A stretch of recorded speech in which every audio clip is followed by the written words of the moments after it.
Hi everyone, welcome back again to another video. Yes, this is MJ, na tomorrow, not yesterday, but today. So I'm back again with another vlog, guys, because it's been a while. I think how many months ako hindi nakapag-vlog. Of course, kasi busy tayo sa ating Facebook page. Yes, doon po ako muna medyo nag-concentrate sa ating Facebook page kasi nasa 145,000 followers na tayo sa Facebook. Yes! Pag hindi ka pa naka-follow sa ating Facebook page, so I'll just put a link down below sa ating description box, or eto po siya. Ayan. Sa Facebook page, a lot of you are asking kung how to apply in Thailand or paano mag-apply in Thailand. Eto, disclaimer lang, guys. So, hindi ako connected sa any agencies na ibabanggit ko, or hindi po ako isang recruiter. So, hindi po ako recruiting agency, or hindi ako attached sa mga ibabanggit kong mga websites or mga groups. And this is just of course, my experience and my knowledge how to work in Thailand. So first and foremost, guys, so don't expect too much dito sa Thailand. Trabaho, work environment, especially sa salary. Huwag kayo ma-expect na, baka ma-expectation versus reality kayo, di ba? So don't expect too much talaga. So just go with the flow. Pag gusto nyo ng Thailand, wala tayong magagawa dyan. Pero pag itong video lang pala ito, or napanood yung mga videos sa Facebook or sa TikTok na inganyo kayo, ay parang hindi yan siya basis pumunta kayo ng Thailand. So kailangan talaga feeling kayo na sa heart ninyong pumunta ng Thailand, kasi ang risk ay always risk talaga. So wala talagang pag sayo para sayo talaga. Nowadays, guys, and like before 2018 ay madali lang talaga makahanap ng trabaho, or yes, 2018, that was 6 years ago. So madali lang makahanap ng trabaho, and then parang Thailand lang ay easy country talaga na puntahan natin, di ba? Na magtrabaho as a teacher. So, unlike ngayon, ang dami na. Meron ng Japan, Vietnam, Taiwan, Hong Kong, Canada, USA, New Zealand. So, ang dami na talaga, guys. So, marami na kayong options.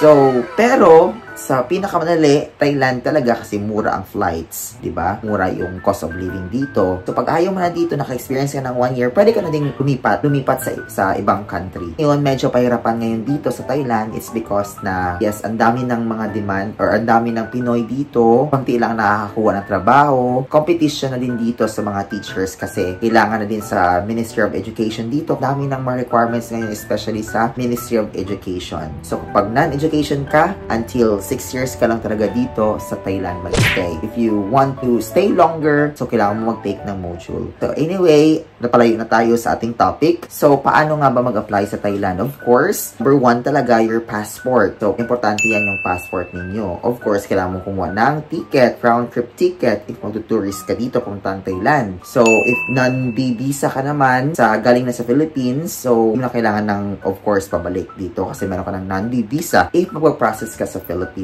So, yun yung passport, of course, yung CAV mo, or yung apostille documents from DFA. So, apostille documents, nandoon yung TOR mo, at saka yung diploma mo. So ipapa-apostille mo siya. Parang red ribbon yan siya dati way back 2018. Time namin red ribbon pa. Naka-red ribbon siya ngayon, apostille yung tawag. Wala na yung red na ribbon. Literally na red ribbon. Ayun, ipapa-apostille mo siya sa Department of Foreign Affairs. I think research na lang kung saan yung mga mas malapit na DFA sa inyo. So, yun yung mga primary talaga na kailangan bilang maging teacher dito sa Thailand. The rest, ito yung mga backups mo. So, mga backups mo, paano ka mag-apply, paano ka ma-hire agad, paano ka maka-demand ng sahod mo, kasi ngayon, so guys, beware lang talaga sa mga maliliit na sahod. Huwag na kayong tumanggap ng 18,000 baht dito na sahod, kasi parang naka-downgrade. Tama ba yung term ko? Nakaka-downgrade yung sahod na bigyan ka ng 18,000 baht. Huwag ka na lang pumunta ng Thailand pag tatanggap ka ng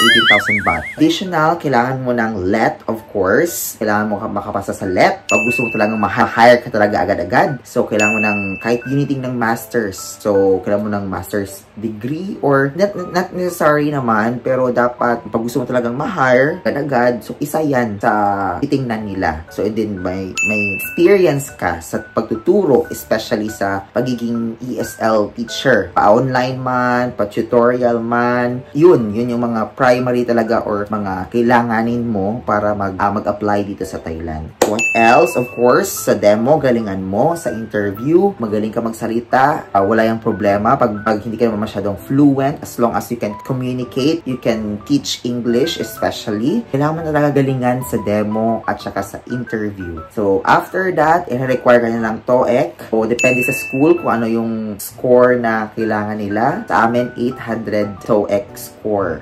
Sa iba, 600. I'm not sure sa iba, 700. Depende sa school talaga. So, yun na yun yung mga parang basic requirements na kailangan mo para makapag-apply sa Thailand, of course. So, kapag may nakalimutan ako, you can comment down below, guys. And, Kuya MJ in Thailand, saan nga ba kami pwede mag-apply? Wala akong kakilala. Wala akong backer. Saan ka mag-apply? Pwede kayong mag-apply sa adjourn.com, teachingenglish.com, sa jobstc.com, sa crewteacher.com, what else? Sa mga Facebook page like SWD Kapamilya Thailand, Filipino Community in Thailand, Teaching in Thailand, na mga Facebook pages. And then, what else? Basta mag-research na kayo about Thailand na groups. So, join na kayo doon. And then, beware sa mga scams, sa mga mag-o-offer ng sila yung mag-process. So, bibigay ka ng pera. So, beware sa mga scams na ganun, guys, ha. So, beware talaga. So, anyway, guys, kapag may nakalimutan ako, you can comment down below. I hope natulungan ko kayo sa inyong mga queries. So, if may mga questions kayo, you can comment down below para sa ating next video. Ayan, so if may suggestion kayo para sa ating next vlog, you can comment down below. And yes, that's it today, guys. Ayan, thank you so much for watching. Bye!